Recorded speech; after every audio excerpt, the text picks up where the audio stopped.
வணக்கங்க.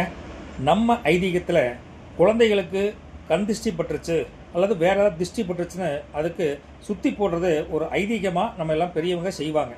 அப்படி நீங்கள் செய்கிறப்போ தப்பே வராதுங்க. நீங்கள் தப்பான கண்ணோட்டத்தில் ஆறாக பார்த்தா கூட நம்ம குழந்தைக்கு வயிற்றுப்போக்கு வரலாம், தூக்கமின்மை வரலாம். இப்படி பல சிரமங்களுக்கு திஷ்டி சுற்றி போடுறது அப்படிங்கிறது நம்ம ஆதி காலத்துலேருந்து ஃபாலோ பண்ணிட்டு இருந்தால் கூட ஒரு முக்கியமான விஷயம் என்னென்னா, தூங்கிட்டு இருக்கிற குழந்தைய தூக்கத்திலேயே நாம் திஷ்டி சுற்றி போடக்கூடாது அப்படிங்கிறது ஒரு ஆன்மீக பெரியவங்களால் ஒரு ஜோதிட கலையிலையும் அது ஒரு தப்பான விஷயம் அப்படின்னு சொல்கிறாங்க. அதனால் உங்கள் குழந்தைகளோ தெரிஞ்சவங்க குழந்தைகளோ தூங்கிட்டு இருக்கிறப்போ தயவு செய்து அவங்கள அதை சுற்றி போடுற வேலையை பண்ணக்கூடாது. அப்படி பண்ணுனா நல்லாகிற குழந்தைக்கு உடம்பு சரியில்லாமல் போகிறதுக்கு வாய்ப்பு அதிகமாக இருக்குது. ரெண்டாவது, திடீர்னு குழந்தை முழிச்சிச்சுன்னா அழுவதற்கு ஆரம்பிச்சிரு.